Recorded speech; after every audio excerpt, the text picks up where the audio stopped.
విద్యార్థులకి ఈ ఏదైనా స్కిల్ ఓరియంటెడ్ కూడా నేర్పించిన అపార్ట్ ఫ్రమ్ ఎడ్యుకేషన్ చాలా సందర్భాల్లో నేను ప్రస్తావించాను.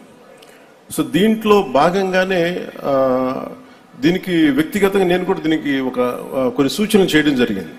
అందుకని ఈ రోజున మనకి ఈ కుట్లు కానీ అల్లికలు కానీ ఒక ఎబిలిటీ ఒక నేర్చుకునే ఒక వృత్తి మీద ఒక కెపాసిటీ బిల్డ్ చేసేలాగా ఈ కోర్సుని ఇక్కడ డెమాన్స్ట్రేట్ చేశారు. వారికి కూడా ఆ టీచర్స్ కూడా నా అభినందనలు తెలియజేస్తాను. అలాగే ఈ రోజున రెస్పాన్స్ డివైజెస్ రాష్ట్ర వ్యాప్తంగా ఒక ప్రైవేట్ ప్రాజెక్ట్ కింద లాంచ్ చేశారు. ఆ సబ్జెక్ట్కి సంబంధించిన వీడియోస్ చూశాక క్వశ్చన్స్ అడగడం జరిగింది. దానికి స్టూడెంట్స్ క్లిక్కర్స్ ద్వారా సమాధానం చెప్పడం, మన సైంటిఫిక్ మన టెక్నాలజీ ఎలా ప్రభావితం చేస్తుంది ఎడ్యుకేషన్ కూడా నాకు చాలా బలంగా వివరించారు. అలాగే నా దృష్టికి పట్టుకొచ్చింది ఏంటి అంటే, ఇక్కడ నీ పేరేంటమ్మా? జాస్మిన్ కదా.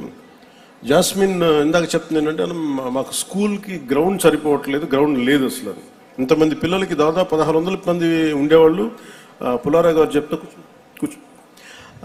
చెప్తే ఇప్పుడు 800 మంది పిల్లలు ఉన్నారు, 800 పైచులకే ఉన్నారని చెప్తా ఉంటే అసలు ఇంతమంది పిల్లలు ఆడుకోవడానికి స్థలం లేదు, సరిపోదు. అలాగే లైబ్రరీ చూసాను. సో దీనికి నేను ఎడ్యుకేషన్ మన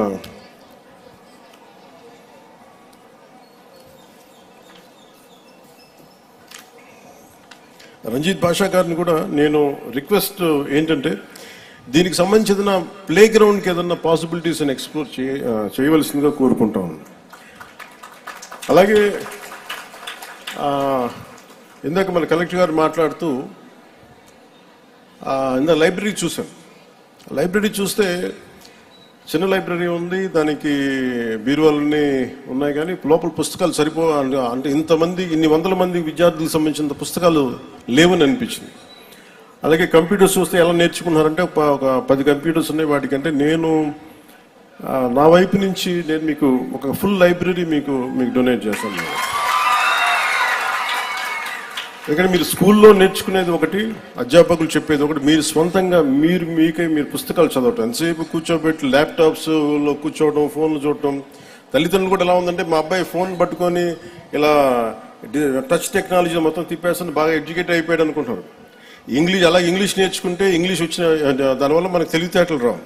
క్రియేటివ్ కెపాసిటీ, ఇన్నోవేట్ చేయగలిగే మైండ్, ఇవన్నీ రావాలి అంటే మటుకు చాలా మల్టీ టాలెంట్స్ కావాలి మనకి. మల్టీ టాస్కింగ్ చేయాలన్నా. అందుకని దానికి మనం స్వయం శక్తితోటి చదువుకోవడం అనేది చాలా ఎసెన్షియల్. అపార్ట్ ఫ్రమ్ మన టీచర్స్ నేర్పించేది కాకుండా. అందుకు మీరు ఇళ్లలో కూడా తల్లిదండ్రులకు కానీ ప్రతి ఒక్కళ్ళకి గ్రూప్ లైబ్రరీ ఇచ్చే, ఒక 10 మంది ఒకటే ఏరియాలో ఉంటే మీరు ఒక లైబ్రరీ చిన్న లైబ్రరీస్ పెట్టుకోండి. అలాగే కూటమి నాయకులు కూడా, జనసేన నాయకులు కూడా ప్రత్యేకించి పిల్లలకి, మీరు పొద్దున పిల్లల ఓట్లు కావాలనుకున్న పిల్లలకి మీరు ఏం చేయకుండా ఓట్లు ఎలా అడుగుతారు మీరు అందరూ. అందుకని పిల్లలకి ఏదైనా కనీసం లైబ్రరీస్ లాంటివి మీరు పెట్టండి.